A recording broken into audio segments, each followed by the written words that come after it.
Wiebe, wat zit je hier te gebeuren? Nou ja, traditionele karbitsjetterij wat overal gebeurt. Dat doen we hier ook. Mijn busjes 24, wat vuur, tensie, wat muziek.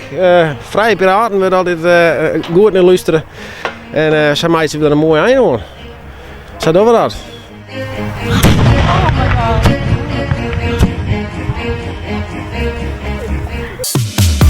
Verrassend dichtbij.